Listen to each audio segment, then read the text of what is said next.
Civic ভলান্টিয়ারের তৎপরতায় পরীক্ষা দিলেন মাধ্যমিক পরীক্ষার্থী। রামপুরহাট ডাক্তার শরদিন্দু মজুমদার বিদ্যায়তনে মাধ্যমিক পরীক্ষার প্রথম দিনের ঘটনা। একজন পরীক্ষার্থী আয়ান শেখ পুরাতন অ্যাডমিট কার্ড নিয়ে পরীক্ষায় বসতে এসেছিলেন, কিন্তু পরীক্ষা সেন্টারের শিক্ষকরা নতুন অ্যাডমিট কার্ড দেখতে চাওয়ায় সমস্যার সৃষ্টি হয়।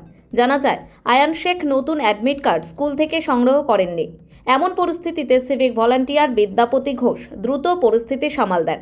তিনি আয়ান শেখকে নিজের মোটরসাইকেলে বসিয়ে জয়কৃষ্ণপুর হাই স্কুলের প্রধান শিক্ষকের কাছে নিয়ে যান। প্রধান শিক্ষক পরীক্ষার্থীর নতুন অ্যাডমিট কার্ডটি প্রদান করেন। এরপর বিদ্যাপতি ঘোষ তাকে আবার ডাক্তার শরদিন্দু মজুমদার বিদ্যায়তনে নিয়ে এসে পরীক্ষায় বসানোর ব্যবস্থা করেন। এই ঘটনা জানিয়ে রামপুরহাট থানা সিভিক ভলান্টিয়ারদের তৎপরতাকে প্রশংসা করা হয়েছে। তাদের সাহায্যেই আজ আয়ান শেখ পরীক্ষায় অংশগ্রহণ করতে সক্ষম হয়। এটি একটি বড় উদাহরণ হয়ে দাঁড়িয়েছে সিভিক ভলান্টিয়ারের সামাজিক দায়িত্বশীলতা ও মানবিকতার। হয়েছিল বলতে ও অ্যাডমিট কার্ডটা মানে ভুলে গেছে, দিয়ে এসে স্কুল থেকে এলো, কান্নাকাটি করছিল। বলছে স্যার এই ব্যাপার আমি আনতে পারি, বাড়ি কোথায়? বলছি শেরপুর। কোন স্কুল? জয়কৃষ্ণপুর স্কুল। স্যারকে সঙ্গে সঙ্গে হেডমাস্টারকে ফোন লাগালাম, স্যার আপনার একটা ছাত্র অ্যাডমিট আনতে ভুলে গেছে, তো আপনি রেডি করুন, আমি যাচ্ছি। আবার অ্যাডমিটটা এনে দেন।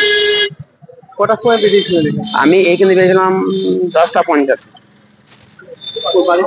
ওর বাড়ি শেরপুর। ওর নাম আয়ন শেখ নাকি। কোথায় ঢুকেছেন? আমি 13 মিনিট যাওয়া আসা করেছি। বাইকে করে নিয়ে? হ্যাঁ, বাইক করে নিয়েছি। কি নাম আপনার? আমার নাম বিদ্যাপতি ঘোষ।